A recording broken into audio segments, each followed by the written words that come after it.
What is resilience? And how on earth do we have that when our world just crumbles around us? It's easy for us to stand strong when nothing rips the rug out from underneath us. But when life seems to fall apart, what then?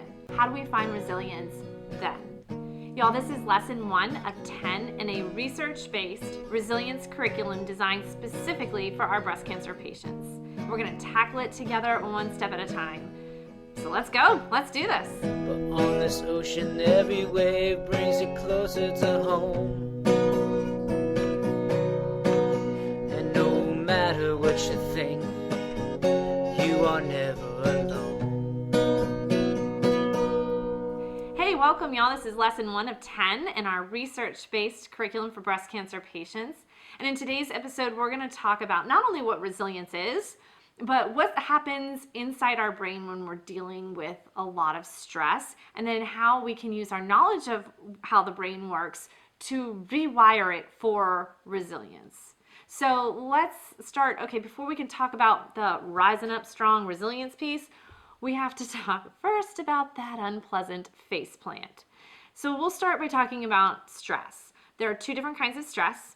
You have acute stress and you have chronic stress. Acute stress is I'm driving along in my car and somebody cuts me off. What happens? My heart rate increases, I start sweating, maybe my breathing increases as well. This is my body's automatic response, that fight or flight response that my body does because my brain told it to do it in order to keep me safe in times of great danger. Bravo body, bravo brain, thank you very much. That's acute stress. Chronic stress is when we get stuck in this continuous loop and we're constantly on alert waiting for that next shoe to drop, essentially, because we are just hyper vigilant and on edge. So that's where we're going to kind of focus in our curriculum here, is on that chronic stress. I want to talk real quick. Brene Brown, love her. In Rising Strong, she talks about how grief, complex emotion, has 3 elements to it: loss, longing, and feeling lost. Well, let's take a look at it through the lens of breast cancer. Okay, loss. Yep, I had myself some loss. Maybe we've lost our body parts. We've lost our sense of safety in the world. Or maybe you got breast cancer. Certainly we have had our loss of health. Yes, there has most definitely been some loss. Then you have the longing. This is the idea of, I just want my life back. How many times have we said that, right? And then there's this feeling of lost. This is either I'm in the middle of treatments or I'm on the other side, and we look around and the world that we once knew, that we once relied on, suddenly isn't as stable. It's different. Everything is new. People will often say you have to get used to the new normal. Well, that's because we're experiencing this element of loss. So, loss, check. Longing, check. And feeling lost, yep, all 3. So we are most definitely dealing with some grief here.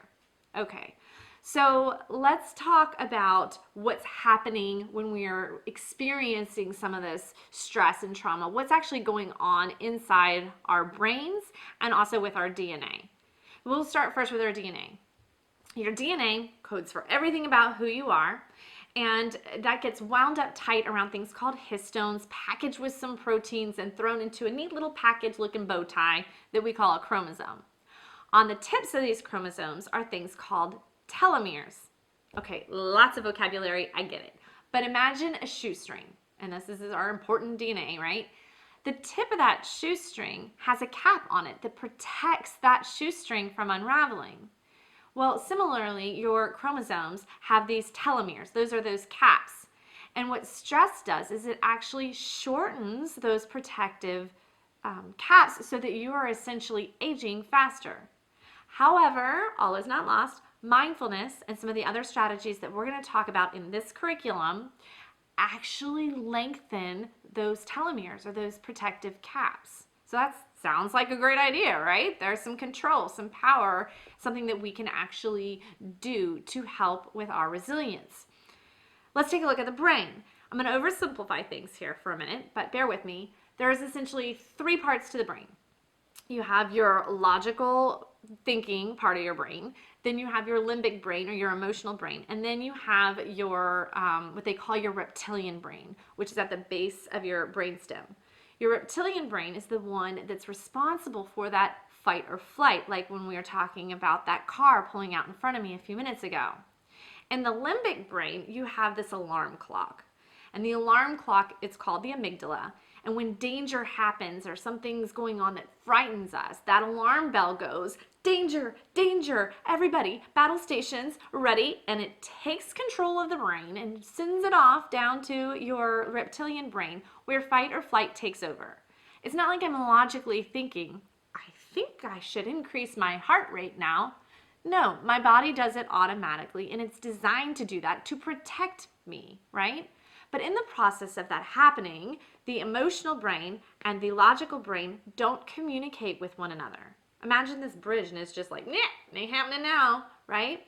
So one of the things that stress does is it prevents us from accessing our reasoning part of our brain. It does that to keep us safe by doing those automatic fight flights.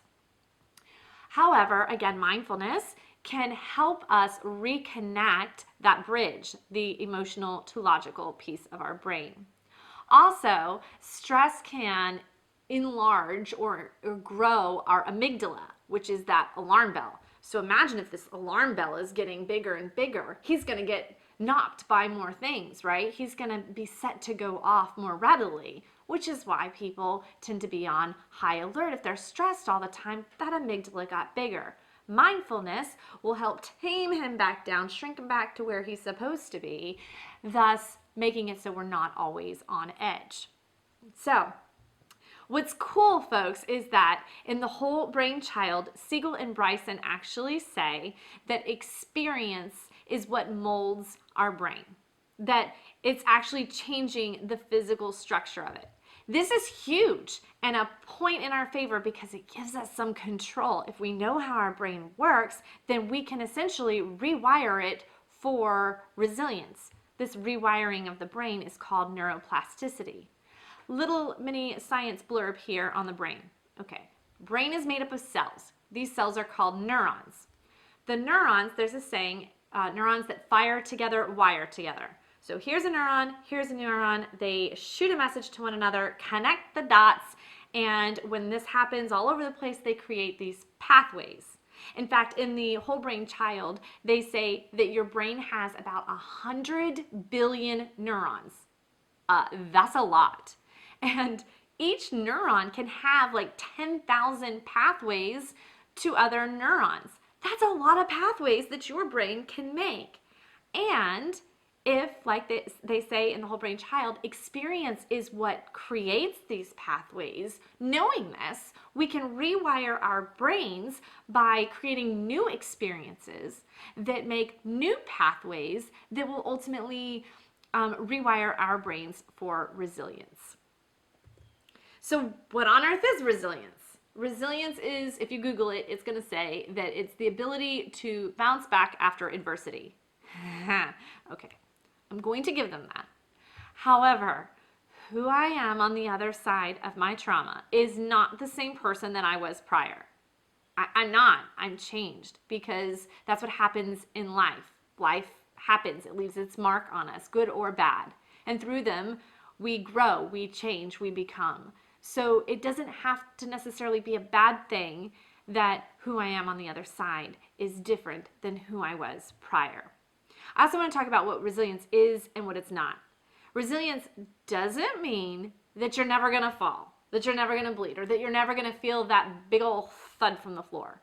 We're human. We're going to do all of the above. All right. It's also not instantaneous. It's not, I'm here, ta-da, I got my carrot, I now own resilience. No, it's a process. And that has been an ugly little pill for Joyce to try to learn. But it's true. It's a process. And for all you perfectionists out there, I get you. That's me. This was my problem. But I want to make sure that you also know that it's not I'm here and then I'm going to be linear direction to attain my resilience. Made it. That's what I wanted. But it doesn't work that way either.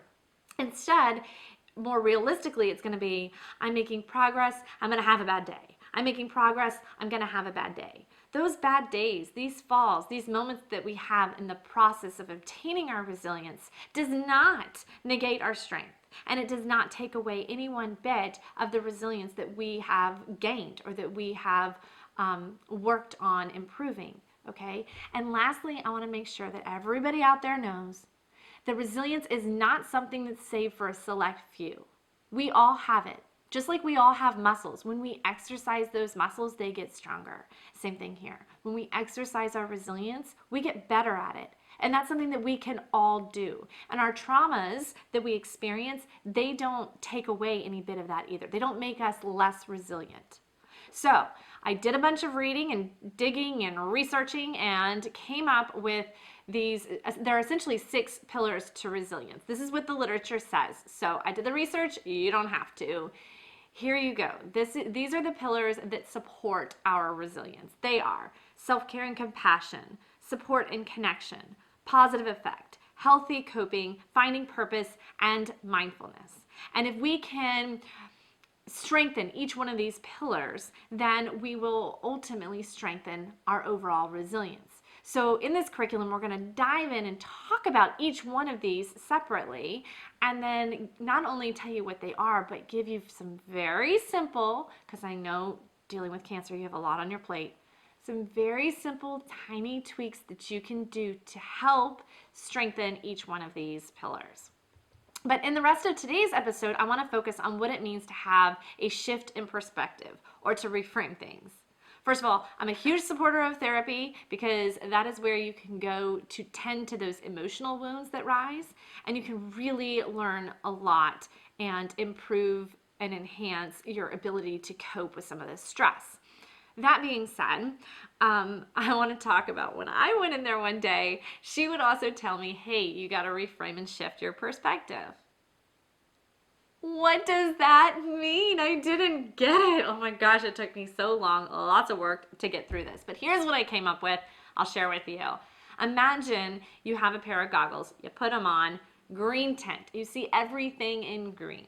Then you take those goggles down, put on a new pair, but this one has a yellow tint to it. So you see everything, but now it has this yellow hue.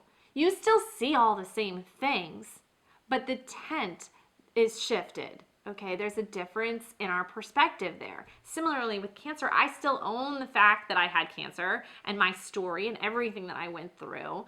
But if I can have a shift in perspective, it's not going to erase that from my being, but how I perceive it and respond to it is what will be different.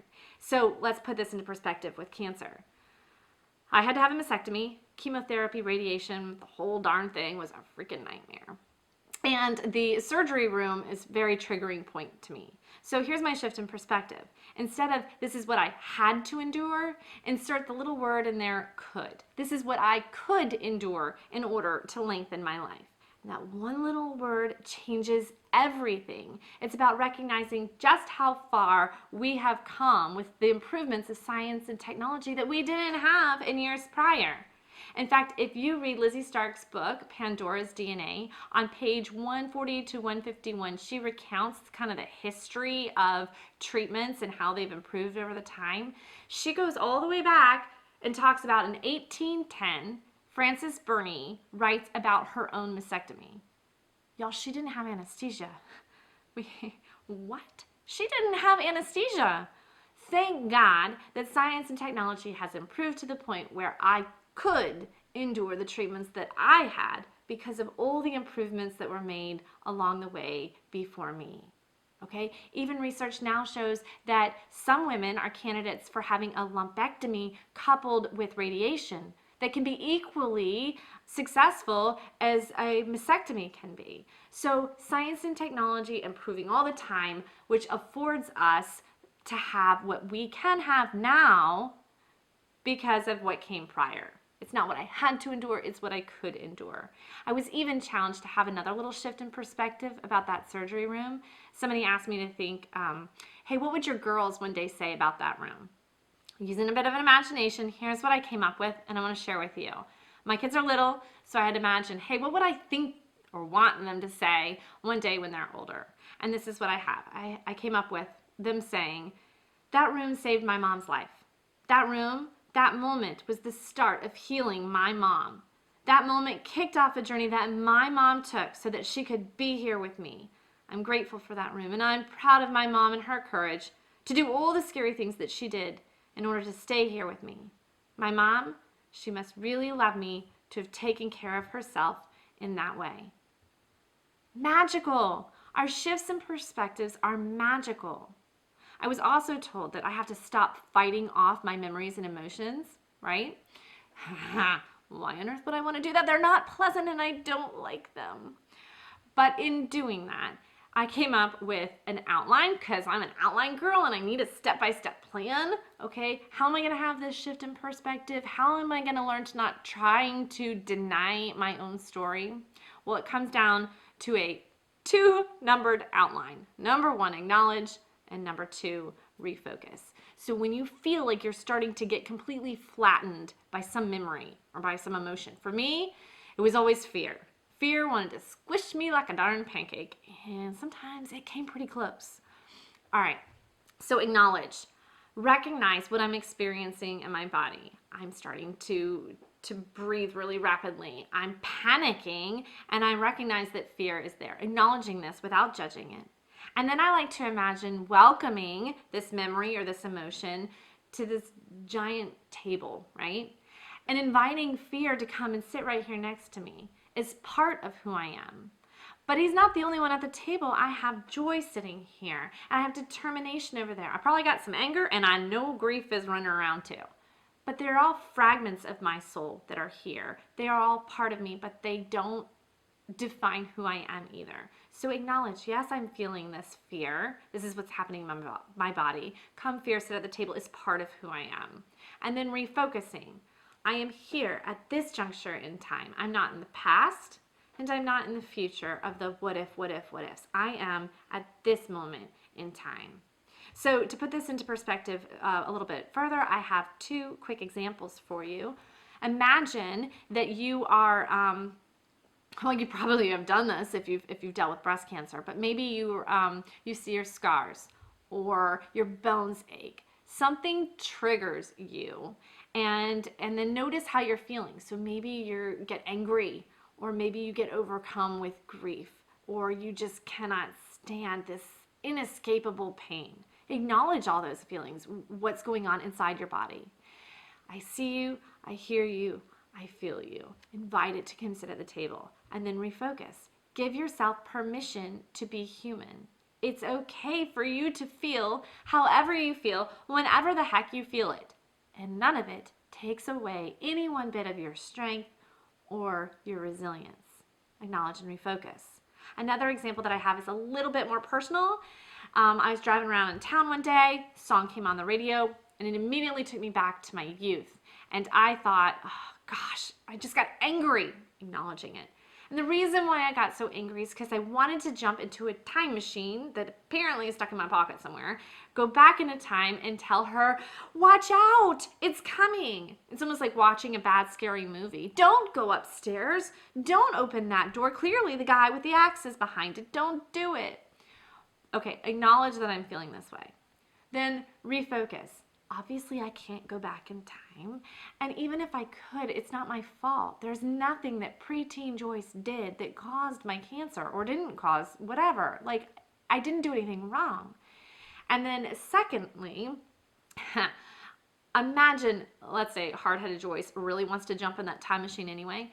Imagine getting in there and going back, and instead of going, watch out, approach it with compassion and say, hey, listen, life can be hard, but life can be great.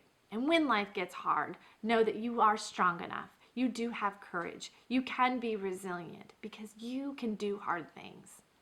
Imagine how awesome that would be to hear. My challenge for you, I call it homework, really it's just a challenge, but I want you to write these 2 words, acknowledge and refocus, stick them in your wallet, and the next time you have a trigger, notice what's happening in your body and in what you're feeling, and invite that to come sit down at your own table as part of who you are, and then work on refocusing. We're going to dive into those pillars more in our next class. Until then, y'all take care, and I will see you then. Bye.